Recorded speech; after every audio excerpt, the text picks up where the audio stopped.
Hello. What's up? Blessings. How you guys doing? I'm good. We're good, man. Why you feel like you need to be fighting with me while I'm like speaking? Like why do you feel like I was just giving you more strength, man. I check it. When you say the best booyah band in the world, it's obvious it's in the world, you know. It have a booyah band in China.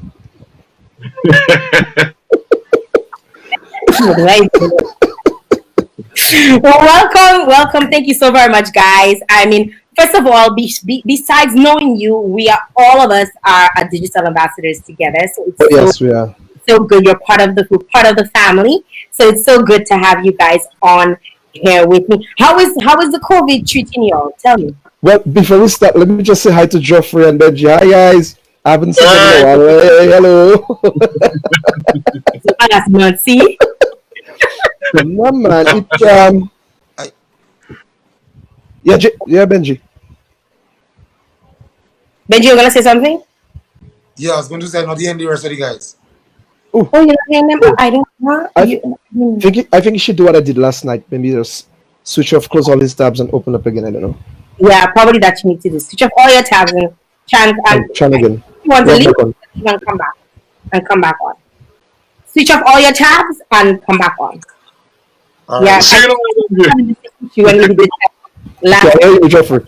But Geoffrey's here. What happened, Geoffrey? I was telling Benji see you in a while, but he can't hear me, so. I hear you. Like, he can't hear you. All right. So, Kenneth, I was giving people a little rundown as to how long I've known you. For the persons that thinking you're a new person to Triple K. I know. Cause, people actually think that, right? They're like, I know. She just knows Triple K, but she's on radio. She just knows Triple K and whatever. I remember being up here in Canada and going into a basement, and these were the days when soca was like not even like Dominicans weren't even listening to soca. Dominicans were only listening to either booyah or dance. And I remember, Benji, you heard us? You heard them? Yes, I'm hearing them now. Yeah. Good. Perfect. Fantastic. Okay, good. All right. So I remember going. We were at the top of the step to a house party, and I was like, boy, I know that's so perfect. I was kind of feeling like, and the DJ started playing. Girl, you're looking good.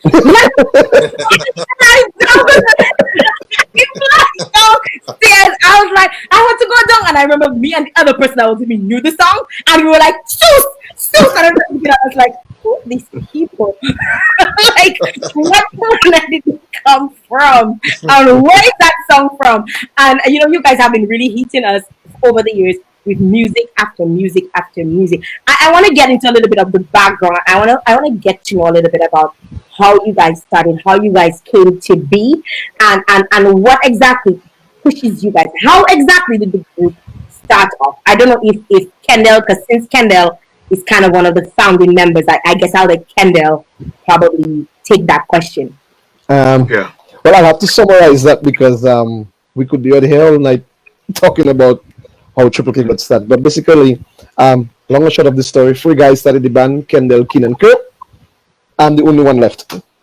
And yeah. You're the only one still standing. Yeah, I'm the only K they are left standing. The other guys are there. Nothing happened to them, but when we started it wasn't so. We didn't start a band. We were just Keenan could always play guitar. Kurt could play bass. I actually started in the Triple K as a drummer. I was drumming. I couldn't play keyboard. No, I couldn't play keyboard. I was drumming, and we had no place to practice. So we used to go in the church a couple times, and the guitarist of the church, he had a guitar there. So he used to show them guys little things, and but we had no place to practice. And then we met Etienne Armand Trading, and he said, "Oh, but Etienne have a drum set at his home, a drum set."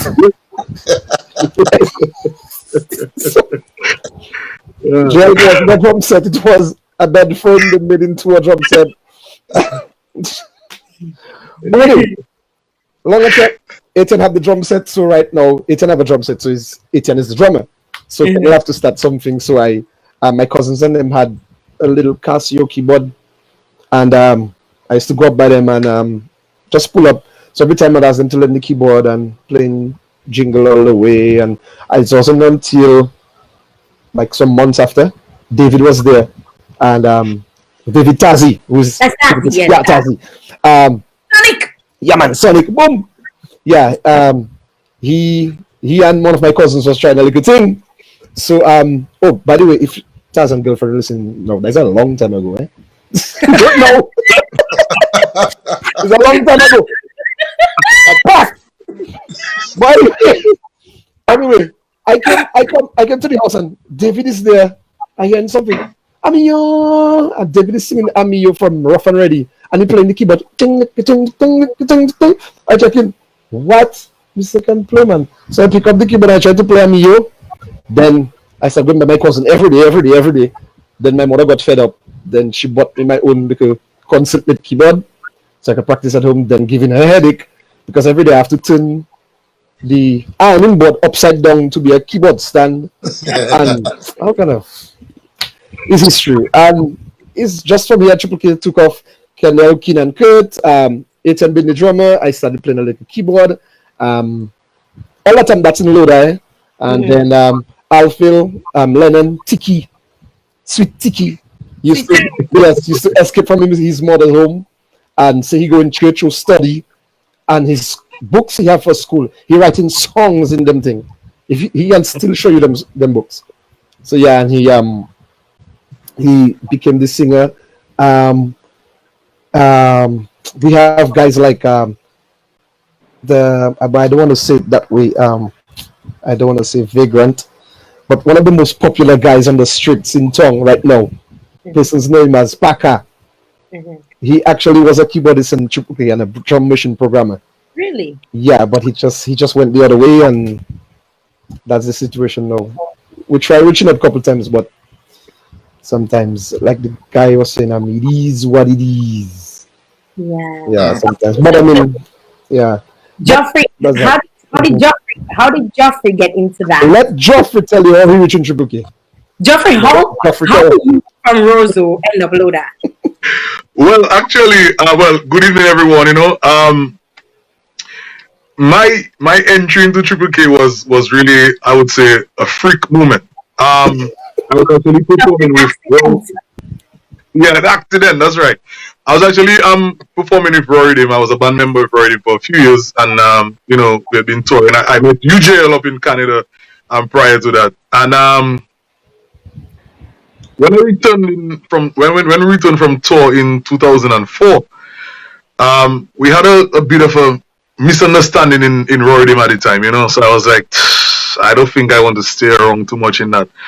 I think I returned to Dominic on a Wednesday or Thursday, and on Friday I went to town where the DJ Center is right now, and I was just hanging out there. And the bass player at the time, that Speedy Gaff Jemot, he's now in Barbados. He told me, "Yo, we're looking for a backup keyboardist. What you saying?"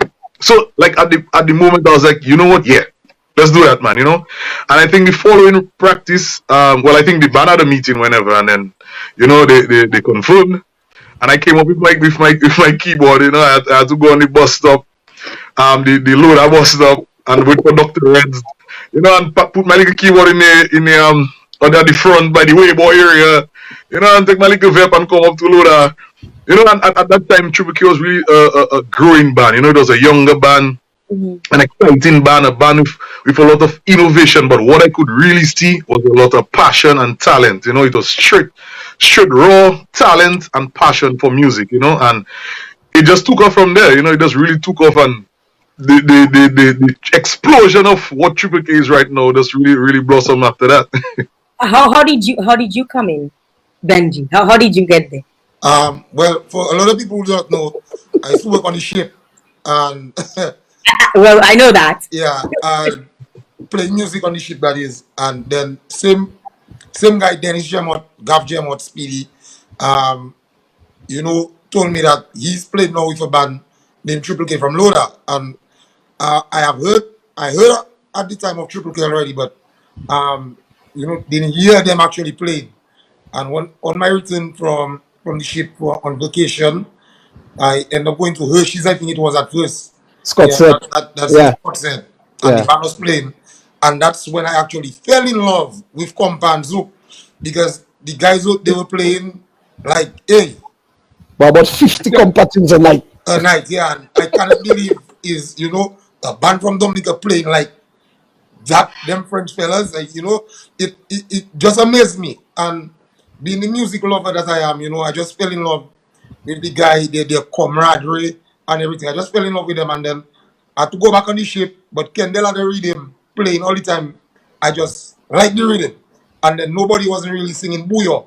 So Yeah. oftentimes when I follow the band to whichever event it is and Kendall bring the rhythm, I'll just go Call it. grab the mic, chant it, and then move, Sing a balance batty, and that's Yeah, that go back there. and then move. And before I went back on the ship to work that summer, the band was recording its album. I think Fanatic it was. No, not Fanatic. It wasn't. It, No, it wasn't. Album with Crevice, the album with Siwo. Yeah.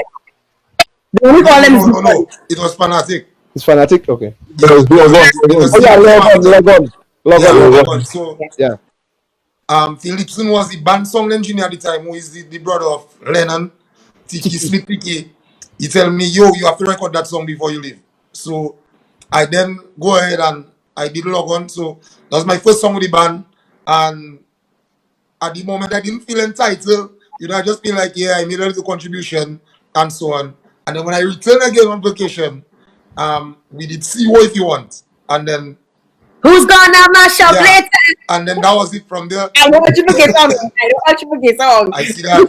So from See What If You Want to now, Benji as basically ladies anchor.